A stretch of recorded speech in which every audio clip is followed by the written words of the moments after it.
Les terribles aventures de Mélina et Rico. Le trésor de l'île au crâne. Un cadeau pour Barberousse.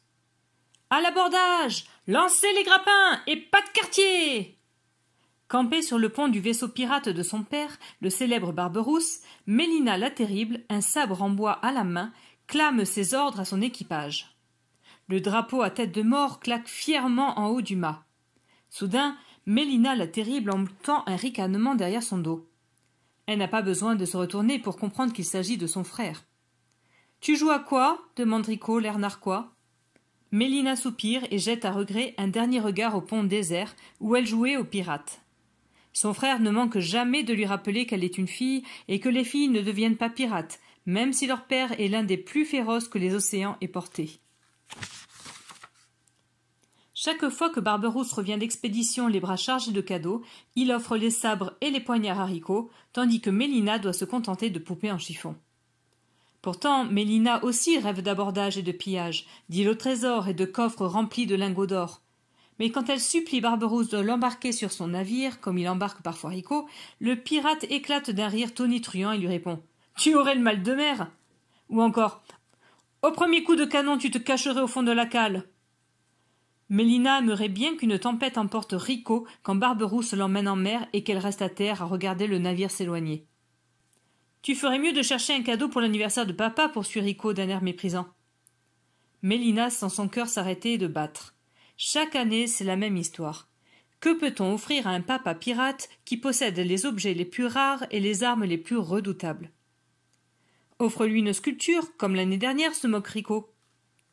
À ce souvenir, Mélina rougit. Barberousse avait à peine jeté un coup d'œil au pistolet qu'elle avait taillé dans un bout de bois et avait déclaré d'un air distrait « Très joli ». Depuis, le pistolet est tout au fond d'un tiroir. Rico, lui, avait pêché un requin aux dents longues comme des poignards et la mâchoire de l'animal trônait dans la cabine de Barberousse. « Cette année, j'écrirai un poème à papa, se défend Mélina. Elle lui dira combien elle l'admire et comme elle l'aime. » « Ce n'est pas un cadeau pour un pirate, rigole Rico. » Mélina hausse les épaules. Elle est sûre que ça plaira à Barberousse.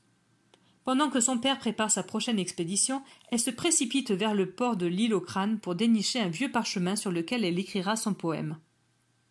Mélina parcourt les rues. Elle délaisse les ruelles aux tavernes enfumées et malodorantes pour celles aux échoppes bien garnies. Elle désespère de trouver son bonheur quand elle remarque, coincée entre un commerce de vente de tabac à pipe et un magasin de sabres, d'épées et de poignards, une boutique minuscule. Et derrière la vitrine, des parchemins par dizaines. Une carte de l'île au crâne. Quand Mélina pousse la porte, un perroquet posé sur son perchoir lance un « À l'abordage » sonore et un pirate sans âge apparaît. Avec son bandeau sur l'œil et sa jambe de bois qui grince, il est un peu effrayant. « Que veux-tu » demande-t-il en dévisageant Mélina de son œil unique. « Un parchemin, bafouille Mélina intimidée. Dessus, j'écrirai un poème pour l'anniversaire de mon papa. »« Très bonne idée. J'ai exactement ce qu'il te faut. » Le pirate farfouille dans un coffre, soulevant un nuage de poussière. Puis il extirpe victorieusement un parchemin, aussi craquelé que sa peau. Les yeux brillants, Mélina pousse un cri d'admiration. C'est exactement ce qu'elle veut. Elle donne les 2 sous que lui réclame le pirate, puis elle se dépêche de rentrer. Elle habite la crique au Tibia, dans une grande cabane en forme de navire qui surplombe la mer aux naufragés. Sur le toit flotte le drapeau des pirates. Mélina pose la feuille de parchemin sur la table, attrape une plume d'oie et trempe la pointe dans un flacon d'encre de poulpe. Puis, de sa plus belle écriture, elle inscrit « Mon papa pirate, je t'écris ce poème pour te dire que je t'aime. D'être ta fille, je suis très fière. Tu es le plus grand pirate de toutes les mers. » Elle n'a pas le temps de terminer. Une main lui arrache le parchemin. Rico. « Mon papa pirate !» se moque-t-il tout en courant autour de la table pour échapper à Mélina. « Mon petit papa !» Au moment où Mélina rattrape son frère, il place le parchemin au-dessus de la flamme d'une bougie. « Encore un pas et je le brûle !» menace-t-il. Mais Mélina ne bouge plus. Les yeux écarquillés, elle fixe le parchemin. La chaleur de la flamme a fait apparaître la carte d'une île. Leur île. Qu'est-ce que c'est? Grogne Rico. Mélina profite de la surprise de son frère pour lui chipper le parchemin et elle court s'enfermer dans sa chambre. Une carte tracée à l'encre invisible cache forcément quelque chose de précieux, comme un trésor. Mélina sent son cœur bondir. Elle ne se trompe pas. Un coffre est dessiné au nord de l'île et il est écrit « Trésor du capitaine Croque-Moutard ». Mélina frissonne. C'était le plus cruel des pirates. Il a disparu lors de l'attaque d'un galion voilà une dizaine d'années, mais les parents prétendent que son esprit revient pour emporter les enfants.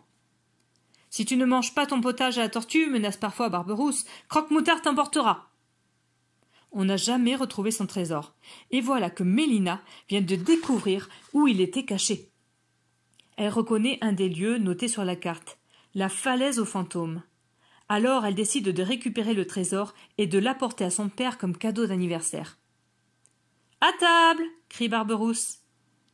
Mélina cache la carte sous son oreiller et s'installe devant un bol de soupe aux crabes fumantes et une assiette de ragoût de requin, ses plats préférés. Rico scrute son visage comme s'il essayait de lire ses pensées. Mélina lui tire la langue. Il lui décoche un vilain coup de pied sous la table auquel elle réplique en le bombardant de boulettes de mie de pain. Cette nuit-là, elle dort d'un sommeil profond, mais le lendemain, quand elle se réveille et qu'elle glisse la main sous l'oreiller, la carte a disparu. Si tu veux savoir la suite des aventures de Mélina et Rico, pour savoir qui a volé la carte et qui trouvera le trésor, lis vite le livre « Les terribles aventures de Mélina et Rico ».